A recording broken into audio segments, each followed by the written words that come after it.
de um escritório voltar para tomar um tiro, o cara já se assusta, porque hoje ele está fazendo, está executando outras funções. Né?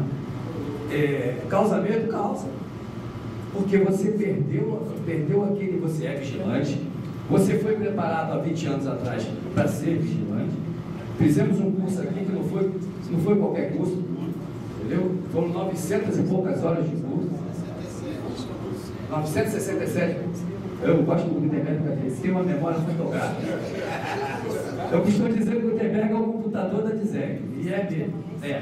Então, o que acontece? Nós tivemos um preparo, aquele curso que nós fizemos para entrar aqui, e na verdade, nós, antes de terminar este curso, nós começamos a atuar como? No meio do curso, aliás, com 2/3 do curso, nós começamos a atuar como vigilantes criminais.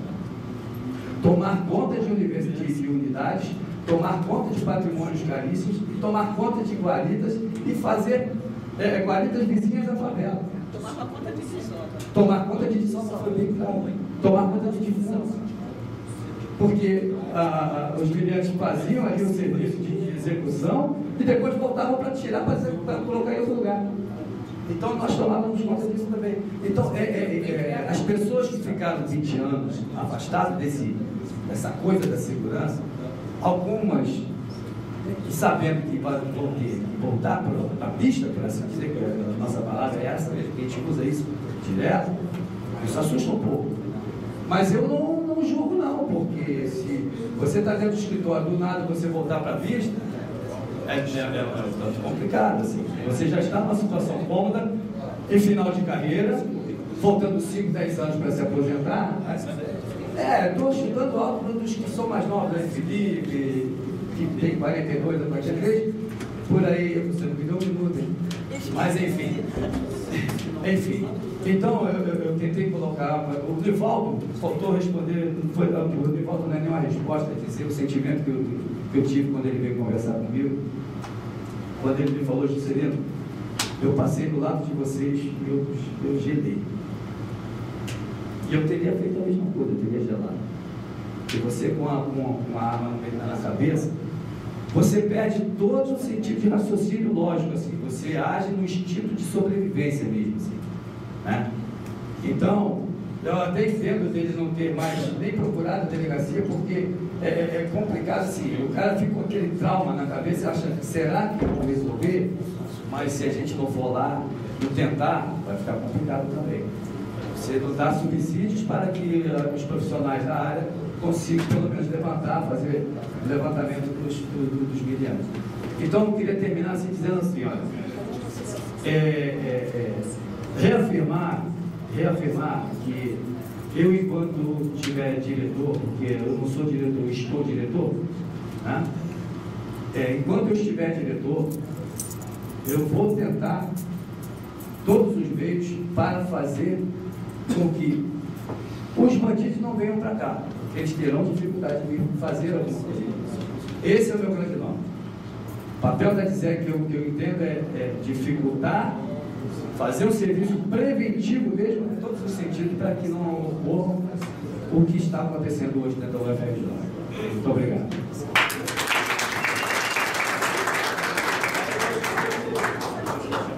O delegado vai fazer as considerações finais, eu queria também dar uma colocaçãozinha, aí depois a mesa vai dar os informes do ajuste. Bom, pessoal, para encerrar, para a gente ir para o almoço, né, dizer para vocês que foi um prazer passar essa manhã aqui com vocês, reiterar minhas palavras no sentido que a gente está na 37 à disposição, temos limitações, mas temos vontade. Quanto a esse aspecto que o amigo falou,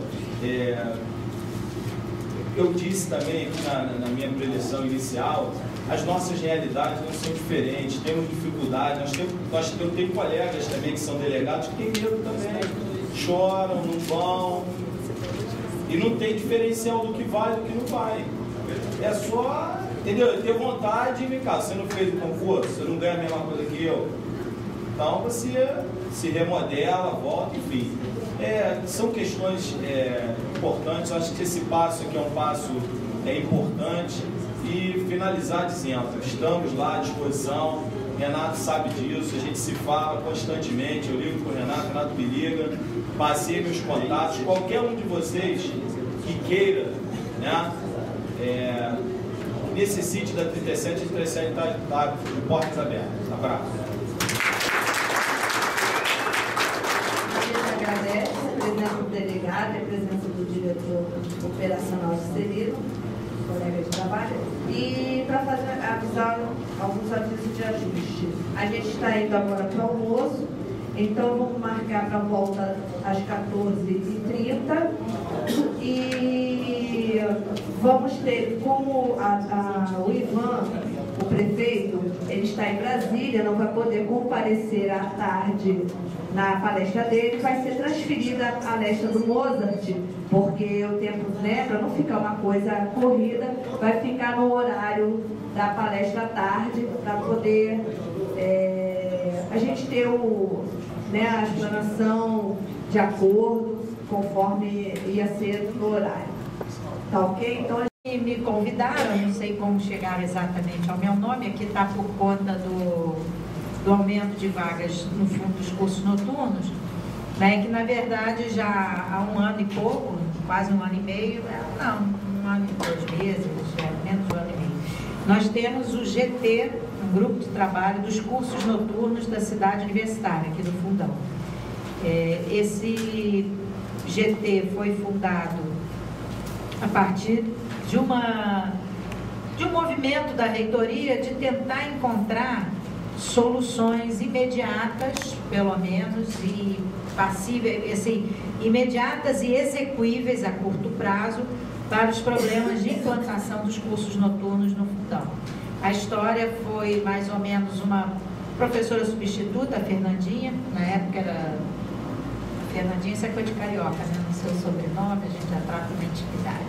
Mas enfim, a professora Fernanda estava saindo daqui sexta-feira, às quase 10 horas da noite, e pressentiu que teria o carro fechado, quer dizer, que ia receber uma fechada, que talvez fosse assaltada, se assustou, conseguiu desviar, parece que o carro quase pegou, alguns alunos no ônibus viram a cena, todo mundo confirmou, ela quase foi assaltada.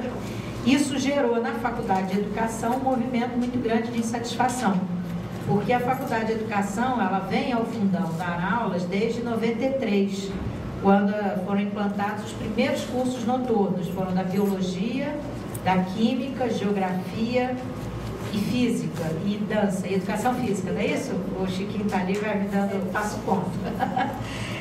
Foram as primeiras licenciaturas noturnas, e esse evento significou uma espécie de gota d'água num pote que já estava cheio há muito tempo. Os professores fizeram quase que um levante na Faculdade de Educação exigindo soluções.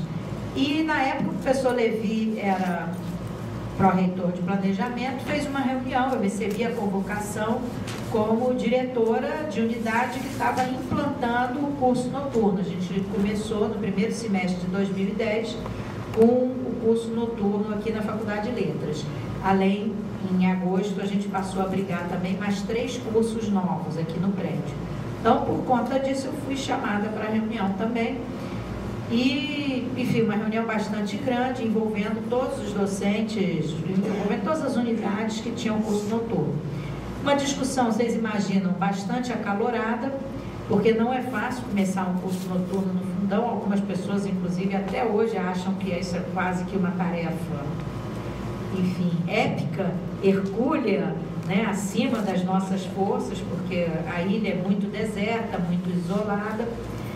Mas, de qualquer forma, pela magnitude da tarefa, inclusive, das dificuldades que nós estávamos enfrentando, de toda sorte, principalmente porque o campus é muito grande, diferente da Praia Vermelha, que é todo mundo pertinho, né? Nós temos um campus muito grande e as unidades muito espalhadas, as unidades que funcionam à noite.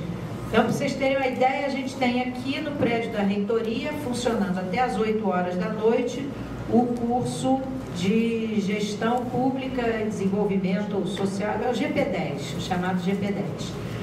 Aqui na Faculdade de Letras funciona a licenciatura em letras, português e literaturas. Hoje temos cerca de 120 a 140 alunos.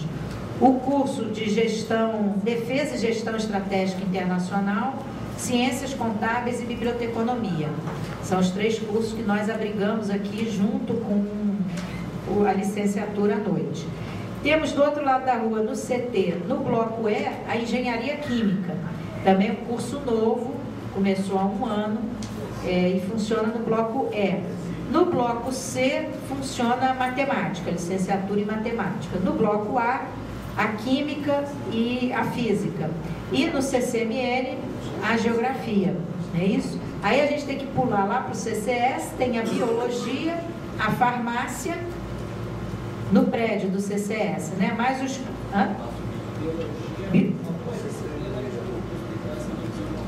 Algumas disciplinas?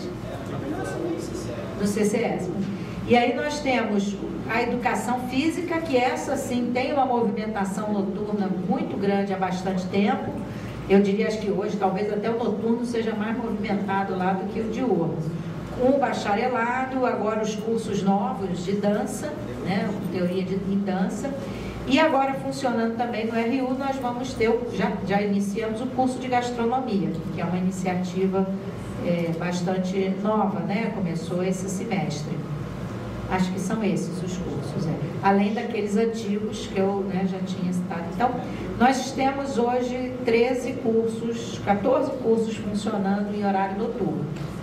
Bom, e uma demanda muito grande por segurança, alimentação, transporte, tudo que vocês possam imaginar, cada um isolado. E naquela etapa, inclusive, poucos alunos, né? Alguns cursos, tirando os antigos, alguns cursos com uma turma.